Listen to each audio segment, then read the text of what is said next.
Bangalore express लगातार अपने पटरी पर चल रही है। आशा करते हैं कि उतरे ना, इसी तरह वो पटरी पर चलते रहे और एक ऐसा समय आएगा और वो समय आ चुका है शायद कि बुलेट ट्रेन के रफ्तार पकड़ चुके हैं बेंगलुरु एक्सप्रेस। जिस तरह से आज उन्होंने डीसी को हराया है, पहले तो अच्छी गेंदबाजी के भुवनेश्वर कुमार ने, हेजलवुड ने, उनके स्पिनर सुयश शर्मा और कुणाल पांड्या ने जिस तरह से गेंदबाजी की, 169 रनों पे उन्होंने रोका। उसके बाद जो बल्लेबाजी किया है, जिसके लिए बहुत लोग वेट कर रहे थे, विराट कोहली का वो इनिंग, और उसके बाद जो सपोर्टिव रोल में इस बार सपोर्टिव रोल से मेन रोल में आ गए कुणाल पांड्या। जिस तरह से उन्होंने 73 रनों की पारी खेली, गजब की पारी खेली थी और बेंगलोर को जितवाने में बहुत अहम रोल अदा किया था। जिस चीज का दर्शकों को इंतजार था, हाँ, कि विराट कोहली रिवेंज का बदला लेंगे, और वो बदला पूरा भी हुआ। लेकिन वो सेलिब्रेशन इतना देखने को नहीं मिला है। शायद ये बहुत लोगों को ये था, बहुत लोग हमने पोस्टर भी देखा, तख्ती भी देखा, उसमें लिखा था कि सेलिब्रेशन बनेगा, लेकिन विराट कोहली ने इस बार नहीं किया। बड़प्पन का परिचय दिया, उन्होंने कहा कि हम तो बल्ले से दे चुके हैं ना, ऑलरेडी रिवेंज का बदला ले चुके हैं, वैसा सेलिब्रेशन नहीं करेंगे। हालांकि दर्शक भी वो बहुत उत्साहित थे और हम सब लोग भी थे, और उन्होंने बल्ले से इस बार जवाब दिया है। इस बार उन्होंने कुछ बोला नहीं है, खैर। तो ये आरसीबी के गजब कन्विक्टिंग विक्ट्री थी। अब थोड़ा सा हम बात कर लेते हैं कि आखिर दिल्ली ने कहाँ पर चूक कर दी है, कहाँ दिक्कत कर दी है। तो सब कुछ बढ़िया चला था, विराट कोहली के लिए अच्छा बॉलिंग चला था।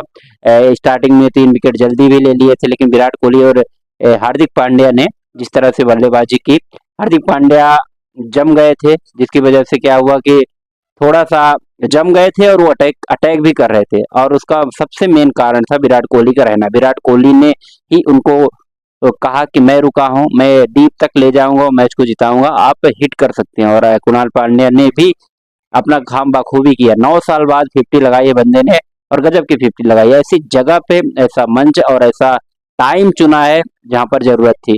और अगर आप नोटिस करेंगे तो कुणाल पांड्या का योगदान इस बार आरसीबी के 10 मैचों में से जितने भी जीत, उन्होंने 7 जीत अगर हासिल किया है, तो उसमें 4 में तो कुणाल पांड्या का ही रोल रहा है। आज बैटिंग के लिए वेल्डन कुणाल पांड्या, और विराट कोहली तो है ही। और सबसे बड़ी बात, आज एक आपका पर्पल कैप, आपके ऑरेंज कैप और टेबल टॉपर एक साथ बने हैं। ऑरेंज कैप विराट कोहली के पास आया है, और पर्पल कैप हेजलवुड के पास, और टेबल टॉपर आज बन गए। तो आरसीबी ने आज फुल फॉर्म में आ गए हैं, और ये कह सकते हैं हम लोग कि टॉप 1-2 में फिनिश करना होगा आरसीबी को। और जिस तरह वो चले हैं, जिस तरह से उनकी बैटिंग चली है, और अच्छा हुआ कि अभी बॉलिंग भी बहुत एकदम पटरी पे आ गई। भुवनेश्वर कुमार के स्विंग देखने को भी मिले, वो कटर भी देखने को मिले, और हेजलवुड जिस तरह से ऐसा प्रदर्शन कभी किए नहीं थे हालांकि आईपीएल में, लेकिन जिस तरह से वो कर रहे हैं, तो इस बहुत अच्छे सिम्टम्स हैं, बहुत अच्छे साइन है टीम बेंगलोर के लिए। तो, तो बेंगलोर को बहुत बहुत बधाई हो इसके लिए। और हाँ, मैं ये बात कर रहा था कहाँ पे गलती हुई, तो कहाँ पे गलती हुई, अक्षर पटेल से थोड़ी सी गलती हो गई। आप जान रहे थे कि लास्ट ओवर चल रहे हैं, स्टार का ओवर बचा हुआ है, फिर भी आप मुकेश को 19वां ओवर थमा देते हैं। तो ये बहुत बड़ा वहां पर एक तरह से ब्लंडर ही हो गया है, क्योंकि अब जो एक ओवर बचा हुआ है स्टार का, उसको अब आप शायद ड्रेसिंग रूम में आप खेल पाएंगे, आप नेट प्रैक्टिस में यूज करेंगे, ये समझ में नहीं आया कि उन्होंने मुकेश कुमार को क्यों दिया। जब टिम डेविड है, कुणाल पांड्या सेट है, तो उनको नहीं देना चाहिए था। भले ही आप ये सोच रहे होंगे कि शायद लास्ट ओवर में स्टार्क ले जाएंगे और स्टार्क बचा ले जाएंगे, पर उतना T20 गेम में होता नहीं, इतना मार्जिन, इधर आप मार्जिन रहता नहीं कि आप एक ओवर पहले ही किसी ऐसे गेंदबाज को दे दें जो इतना इफेक्टिव होता नहीं है।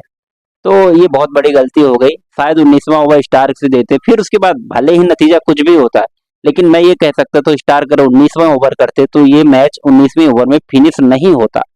20वां ओवर फिर उसके बाद मुकेश कुमार करते, जिसको भी करवाना था। और एक बड़ी गलती उनसे हो गई कि विपरज का ओवर बचा लिया उन्होंने। तो यहाँ पर 2 गलती हुई है कि विपरज का ओवर न फेंकवाना, और उसके बाद आखिरी ओवर में आप मुकेश कुमार के साथ गए और स्टार का ओवर बचा का बचा रह गया। ये बहुत बड़ी गलती है। खैर, इससे सीखना पड़ेगा अक्षर पटेल को, डीसी मैनेजमेंट को इस चीज में ध्यान देना पड़ेगा। तो ये रहे कारण आरसीबी के हारने का, सॉरी, आरसीबी के जीतने का और दिल्ली के हारने का। और विराट कोहली भाई किसी का हिसाब, किसी का कर्जा रखता नहीं है और वो बदला आज फिर से दे दिया है। केएल राहुल और विराट कोहली के ऊपर नजरें थी कि क्या कैसे होगा, पर नॉर्मल सेलिब्रेशन हुआ क्योंकि बल्ले से ऑलरेडी 51 रन की पारी खेल के और जिता चुके थे, ऑलमोस्ट जिता ही चुके थे, लास्ट ओवर में आउट हो गए। तो आरसीबी सही ट्रैक पे चल रही है। आरसीबी फैंस के लिए बहुत बड़ी खुशखबरी है कि टॉप पे हो गए हैं। ऑरेंज कैप भी 443 रन बना के विराट कोहली के सर पे है। हेजलवुड के सर पे 18 विकेट शायद लेके पर्पल कैप है और टेबल टॉपर तो बन ही गए। तो आरसीबी के लिए बल्ले बल्ले है ये रात और ये सुपर संडे।